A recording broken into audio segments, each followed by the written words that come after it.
Shall we talk about the referees? Because of course the new mic'd up show, the officials mic'd up show, came out yesterday, and it's dominating the back pages of the papers today. Back page of the Sun says Oliver Webb, my top ref, messed up. Referees chief Howard Webb says Michael Oliver blundered by failing to send off Mateo Kovacic during City's clash with Arsenal at the weekend. We'll get to it in a second. Also back page of the Sun, host busters skipper Harry Kane vows to bury the ghosts of 1996 and 2021. Also back page of the Times today, Kane, I want to play at the Euros. Back page of the Mail going with Kane, I'll lead us to glory. And also another 9 years, isn't he? One of the papers. He'd like to play late until his 30s. Yeah. But I mean, the Euros are only 5 years away. That would be possible for Harry Kane. You think? Yeah.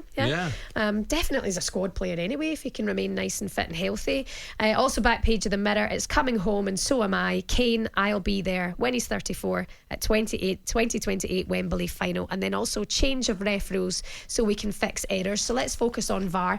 Like we say, the mic'd up show came out yesterday. Howard Webb discussed the VAR mistakes which saw Luis Diaz's goal incorrectly disallowed for offside during the Spurs-Liverpool game a couple of weeks ago.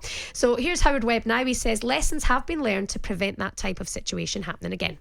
Of course, having seen what happened in Spurs-Liverpool, we analysed the situation. We had a look at what we needed to do better to put some safeguards in place. We want to be a positive influence on the game all of the time. VAR normally it rectifies a lot of clear and obvious errors, but on that occasion it fell short. And, you know, we're really disappointed for the game. We're disappointed for our reputation. So we worked hard over the subsequent days to have a look at what we needed to do to put in place those safeguards around the communication to avoid that sort of thing happening again. We got all of the officials together and we spoke through the need to go through that process very diligently, confirming the on-field decision so there's no doubt what that on-field decision is, and then the VAR confirming that back, and then going through that process, consulting with the AVAR before the final decision is communicated on-field. Well, that's what I want to know. Why did it fail?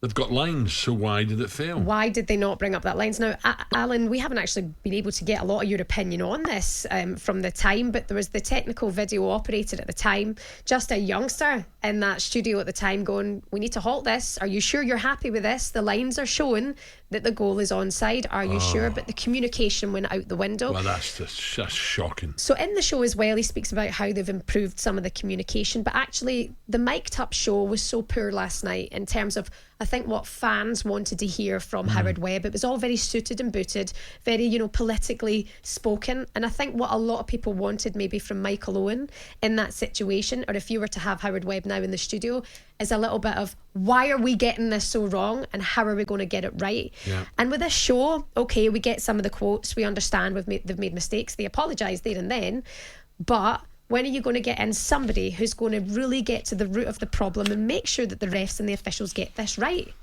That goal, look, we don't know what had the goal stood, but that could be vital come the end of the season, Ali. It could cost them. But you know something? On the other one, listen, it's a goal all day, and it's one of these ones that as soon as I looked at it, I thought it was a goal. You know, you got an instinct. I just thought it was a goal. But I'll tell you, go back to the next instance, the Kovacic. Yeah.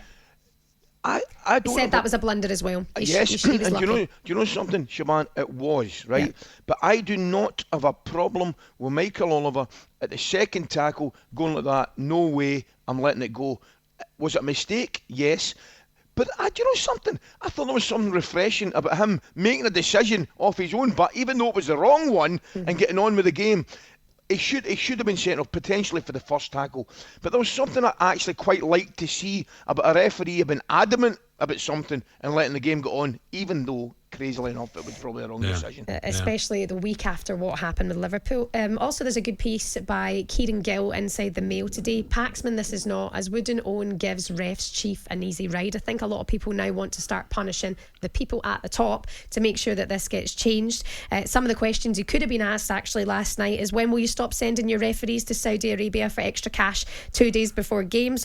Will Dad in England officiate Liverpool ever again? What did you make of Jurgen Klopp's comments about a replay? He wasn't challenged on any of those big issues. So perhaps maybe it is a pundit that comes into the studio, somebody who works at talkSPORT, who does this day in, day out, who hears from the fans and the voice of reason, you know, the people at home who are paying money, who get really bothered by these situations as well, to put it to Howard Webb and make sure that the VAR gaff gate gets sorted. Yeah.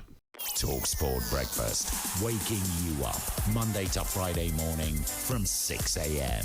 on AM, on DAB, via the talkSPORT app and on your smart speaker. talkSPORT.